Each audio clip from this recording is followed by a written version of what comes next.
시청자 여러분 안녕하십니까? 시청자 여러분, 미래통합당이 총선 이후 지지율이 날개 없는 추락을 거듭하고 있습니다. 총선 후 통합당이 반성과 성찰을 통해서 뼈를 깎는 쇄신 노력을 보이기보다는 김종인 비대위를 둘러싸고 이전투구식 단권 경쟁에 골몰하는 모습을 보이자 우리 국민들의 지지율이 20% 선도 깨지면서 19%로 이렇게 추락을 했습니다. 통합당 과연 회생의 희망은 없는 것인지, 해법은 무엇인지 배종찬 인사이트 K 대표님과 함께 얘기를 나눠보겠습니다. 배 대표님, 네, 안녕하세요. 안녕하십니까. 지금 엊그제 갤럽에서 나온 여론조사를 보면은 민주당의 지지율은 43%, 네. 그리고 미래통합당은 19%예요. 절반 더 되죠. 그러니까 과거 쭉 갤럽에서 나온 여론조사를 보면 미래통합당이든 그 이전에 한국당이든 한 25% 안팎에서 등락을 거듭해 와갖고 박스권에 갇혀 있다. 네. 이런 얘기를 했었는데 이렇게 10%대로 떨어진 것은 꽤 오래됐죠. 지금 오래됐죠. 이렇게 그러니까 이렇게 되는 경우는 우리가 이 총선 결과의 영향으로 봐야 될 것 같아요. 예. 총선 결과로 이 지지율이 또 빠질 수밖에 없었는데 이렇게 좀 많이 빠진 거는 최근에 김종인 비대위 논란. 그러니까 더 샤이 보수가 많아진 겁니다. 더 비호감도가 높아지는 거죠. 예. 지지층 내부로부터도. 그러면서 10%대까지 내려갔는데 그러니까 이것 자체가 지금 전혀 수습의 가닥을 못 잡고 있는 거다. 네. 그러니까 정당의 지지율이라는 것은 세 가지가 중요합니다. 세대가 특정 세대가 지지를 하고 있느냐. 예. 근데 지금은 60대마저도 흔들리고 있고요. 예. 그 다음에는 지역은 영남인데 부산, 울산, 경남은 대통령 지지율이 높아요. 그러다가 중요한 것이 이제는 이념인데 보수층도 샤이 보수가 빠져나가 버리면 정작 보수도 한 35% 된다고 봐야 될 거예요. 그런데 지금 지지율이 19%라는 것은 샤이 보수가 10%가 더 된다.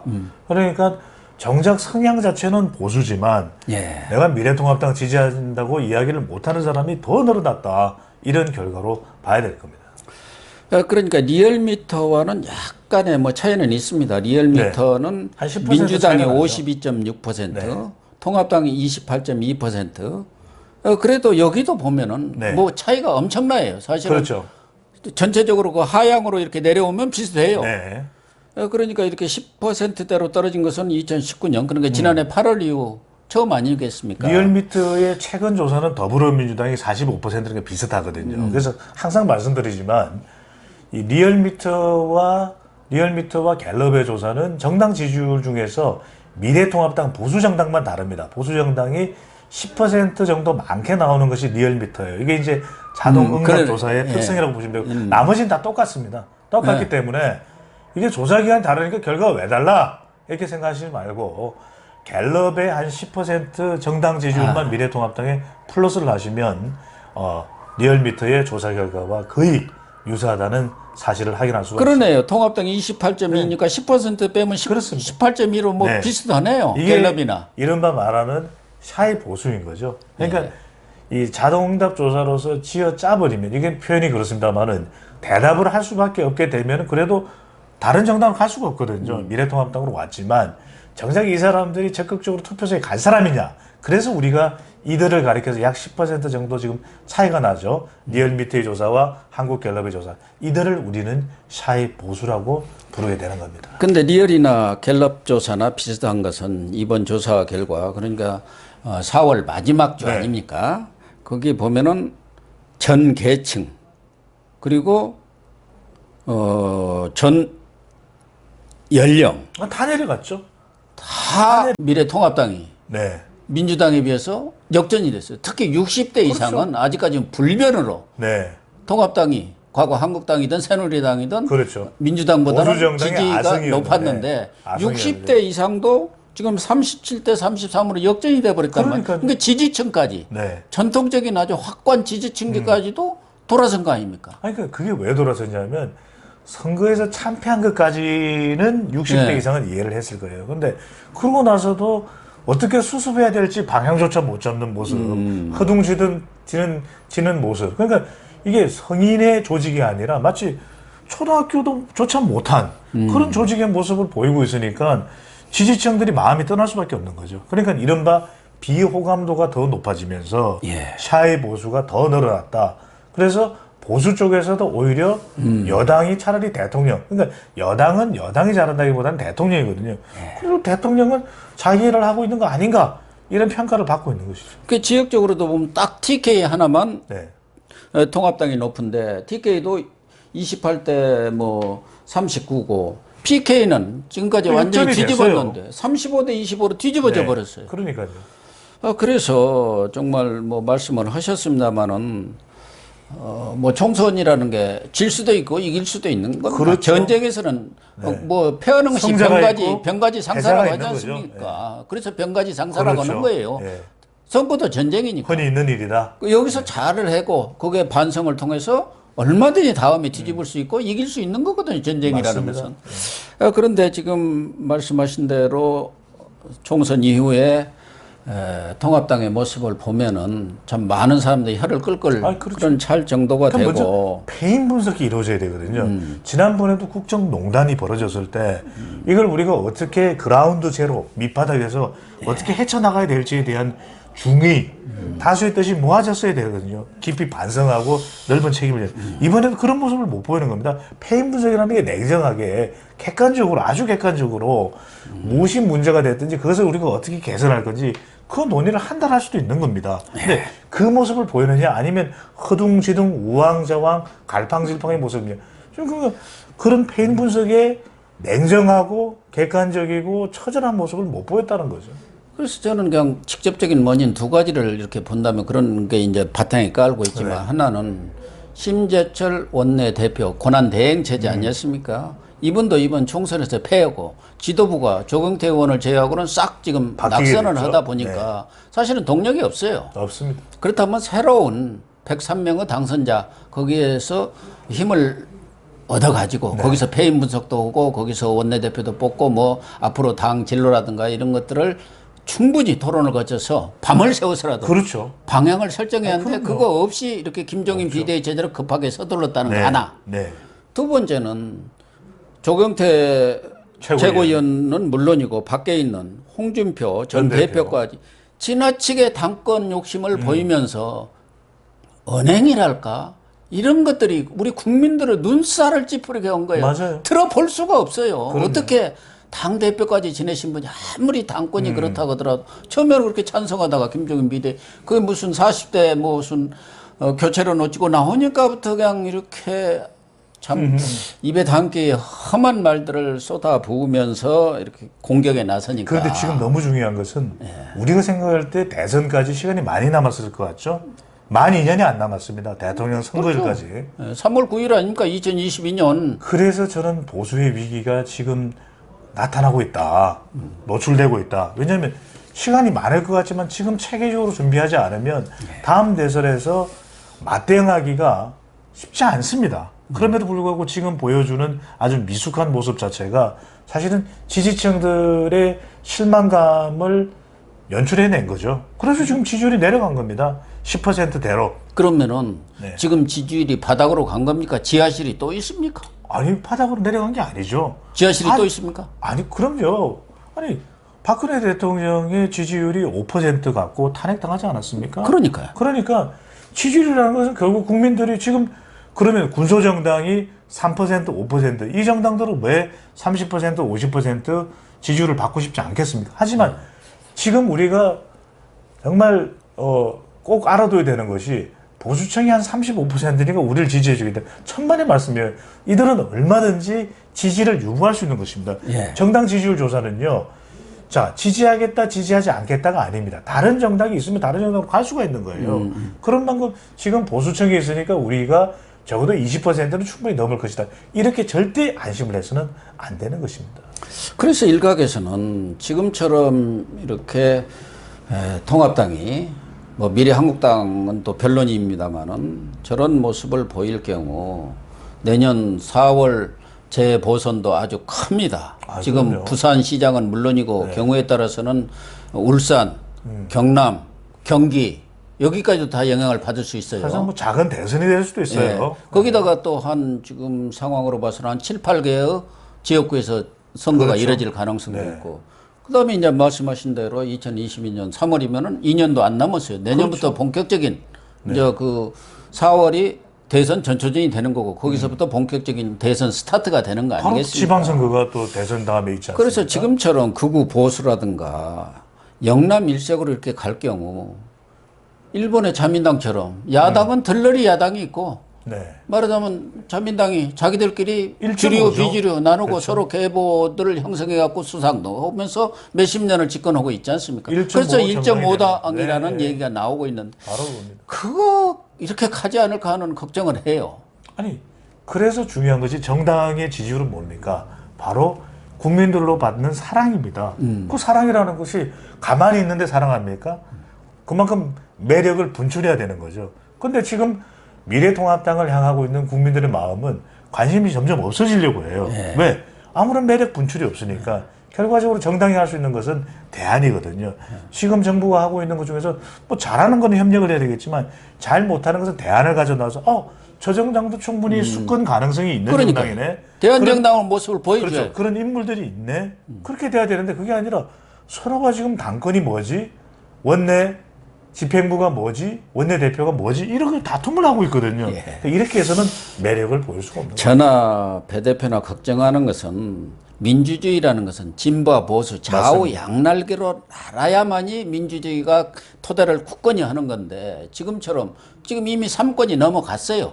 지방 말하자면 정부. 정부들도 다 민주당이 장악하고 있습니다.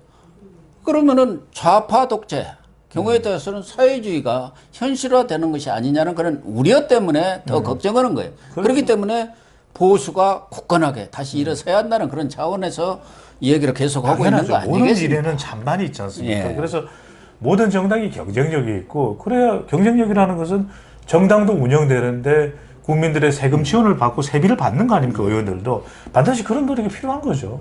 그래서 일단은 지금 심재철 원내대표는 자기 임무는 이걸로서 끝났다 하고 이제 물러난 상태고 차기 원내대표가 103명의 지지를 바탕으로 해서 그 힘을 바탕으로 해서 자기 지도부를 어떻게 선출할 것인지 말하자면 조기 전당대회를 할 것인지 네. 아니면 본인이 권한대행까지로 맡아서 같이 할 것인지 김종인 비대위를 살릴 것인지 이걸 지금 결정할 수밖에 없는 네. 거 아니겠습니까? 그래서 자기 원내대표가 누가 되느냐 이런 점도 상당히 중요한 지금 핵심적인 어떻게 보면 이게 핵심인데 5월 8일이 원내대표 선거예요. 지금 며칠 안 그래서 남았습니다. 이렇게까지 깜깜이 선거가 되는 건 네. 거의 지금 부각되는 사람들이 몇몇 없습니다. 그리고 지금- 그 몇 명마저도 아주 적극적으로 하겠다는 것도 아니에요. 문제점은 계속 제기합니다. 그러니까 무슨 이야기냐. 지금 당이 가야 되는 방향과 수습에 대한 것이 결정되지 않은 거예요. 굉장히 혼란스러운 겁니다. 그러니까 이른바 지금이 위기다라는 인식은 있는데 내가 하겠다? 아니면 어떤 방향으로 가겠다? 이 결정은 안 돼 있는 겁니다. 그러니까 본인들도 그런 방향에 대해서 확고한 어떤 소신과 철학과 없어요. 비전이 없기 때문에 그런 거 아닙니까? 그만큼 지금 상황이 안 좋은 거죠. 물론 그렇지만 이럴 때 희생을 하고 당선인이라면 그래도 본인의 신분에 대한 문제는 없는 거 아니겠습니까? 그럼 당을 위해서 원내대표로서의 역할을 할 수가 있는데 이걸 원내대표하게 되면 각종 이야기가 많이 나올 수밖에 없을 겁니다. 당 내에서도. 그러다 보면 부담이 되니까 내가 왜 나 그거 안 해. 그냥 대선 때 내가 충분히 역할할 수 있을 게 있으면 그거 하는 게 더 나아. 이런 생각일 수밖에 없거든요. 그래서 지금도 5월 8일이 원내대표지만 저는 원내대표 선거도 잘 될지. 왜? 이럴 때 누군가가 용기 있게 나서서 꼭 원내대표가 의원일 필요도 없습니다. 원외라도 되잖아요. 당대표는. 그렇다면 저는 원내대표는 어쩔 수가 없지만 적어도 당대표로서 8월 달에 누가 나가겠다면 자기가 나갈 그런 또 각오를 하든지 이렇게 있어야 되는데 지금으로는 전혀 없고 김종인 비대위를 해야 될지 말아야 될지 이것조차 결정이 안 돼 있는 거예요. 그러니까요. 지금 원내대표는 아무래도 대여 협상도 있고 또 원 경험이 있어야 하기 때문에 중진이죠. 뭐 중진이 할 수밖에 없는 그런 한계점이 있는데 5선은 조경태, 주호영 두 사람 있고 네. 정진석 의원도 4선이죠? 있습니다만은 5선인가요? 네. 예, 이분은 이미 원내대표를 했기 때문에 그렇죠. 내가 나서서 경선은 네. 하지 않겠다. 뭐 추대를 한다면 모르니까요. 그리고 4선은 이번에 새로 들어온 권영세, 김기현 전 울산시장, 울산시장. 그다음에 이명수, 이명수 아산이죠. 네. 뭐 5선이죠. 켜병수 네. 부산에서 네. 당선되신 분 한 분 계시고 3선에서 지금 거론되는 분이 김태흠, 유희동, 장재원, 조혜진 의원 등인데 지금 5월 8일이면은 이번 연휴 끝나고 나면은 내일 모레 아닙니까? 바로 선거입니다. 근데 누가 나서는지 몰라요. 어떠는지 알 수가 없고 지금 거론되는 것은 김영초가 결정할 것이다. 그거 아닙니까? 네. 김종인에 대한 입장이 어떠느냐. 영남이 56명이더라고요. 네. 초선이 40명. 네. 그래서 김용철하고 하는 모양이죠. 그렇겠죠. 근데 이제 아니 그런데 김종인 비대위를 할지 말지 결정하는 것이 이 원내대표 선거의 기준이 된다고 하지만 그럼 그건 뭐가 되겠습니까? 그 원내대표는 비대위 만드는 정도의 역할만 하고서 자기가 사실상 역할이 제한될 수밖에 없다면 그걸 하겠습니까? 그 다음에 또 영남 의원들, 김종인 비대위에서 강조할 수 있는 것은 수도권일 수밖에 없는 것이고 또 중도를 강조할 수밖에 없다면 결과적으로는 초선의 의견을 들어서 이 김종인 비대위로 순탄하게 갈 수 있는 구조냐? 그게 아니라는 겁니다. 그렇다면 이 또한 굉장히 복잡할 수밖에 없고 누가 원내대표가 되든 본인 스스로가 좌지우지할 수 없는 경우가 된다는 거죠. 그렇게 되면 사실상 이것도 원내대표가 탄생은 되지만 이 원내대표도 상당히 혼란스럽고 복잡하고 자기 스스로 결정하지 못하는 혼돈의 상황은 계속될 가능성이 매우 높다는 그럼에도 불구하고 원내대표가 새로 총의를 모아서 선출이 된다면 어쨌든 뭐 가부를 통해서 그렇죠. 뭐 추대는 안 될 테고 경선에서 뽑히면 거기에 다 승복을 해야 합니다. 그럼요. 우리나라 사람들 그렇죠. 승복을 안 해요. 네. 지면은 깨끗하게 승복하는 모습. 과거 박근혜 전 대통령이 이명박하고 2007년인가 그 경선 붙었을 때 아주 아슬아슬하게 졌잖아요. 그때 맞습니다. 승복을 딱 하면서 그렇죠. 많은 사람들이 야 역시 박근혜다. 그래서 대통령이 또 된 거예요. 2007년이죠. 예. 승복을 했죠. 바로 승복을 했죠. 예. 네. 그런 자세가 필요한 거예요. 보수 쪽에서. 맞습니다. 그 보수의 품격이 바로 그런 겁니다. 그러니까 어떤 정치인도 우리가 그 사람의 모든 정치 역정을 보면은 잘한 것도 있는 거예요. 못한 것만 있는 게 아닙니다. 그 사람의 잘한 것을 따다가 그것을 학습해낼 때 경쟁력이 되는 것이고 차별적인 경쟁력이 되는 건데 이번의 경우에도 저는 보수가 일어서기 위해서는 지금 누가 희생을 하는 것이 필요하거든요. 그런 희생할 준비가 되어 있는 사람이 나와서 원내대표를 하고 어떻게든 당을 추스를 수 있도록 하는 것이 필요한데 그게 안 된다면 지금대로 간다면 또 혼란입니다. 얼마나 우리가 선거가 있기 전에도 계속해서 고영신 박사와 제가 강조했습니까? 예. 이 선거 굉장히 어려운 선거고 정신 바짝 차렸는데 근데 결국 그렇게 못했거든요. 근데 지금도 만약에 이렇게 그냥 지지부진 우왕좌왕하게 된다면 또 시간을 낭비하는 겁니다. 그래서 이번에는 원내대표가 선출이 되면 그분을 중심으로 해서 힘을 모아야 합니다. 그렇죠. 그리고 그 원내대표가 나름대로 다 3선 이상 되는 그 분들이면 중진이죠. 정치적 소신도 있고 철학도 있을 거고 비전도 있을 겁니다. 지금 당장 해법을 내놓지는 서로 안 하는지도 모르죠. 있지만 다른 사람은 어떤가 보자 하고 그렇죠. 좀 밀당을 하는 경우도 있으니까요. 그래서 그분을 중심으로 해서 힘을 합쳐야 한다고 보는데 우리 배 대표님 입장에서는 새로운 원내대표가 나올 경우 이 통합당은 물론이고 보수의 재건을 위해서 어떤 일을 해야 한다고 보십니까? 핵심은 이겁니다. 저는 보수의 정체성을 재양립하는 거. 지난 몇 년 동안 계속해서 이것 자체가 안 돼 왔습니다. 왜 안 됐겠느냐?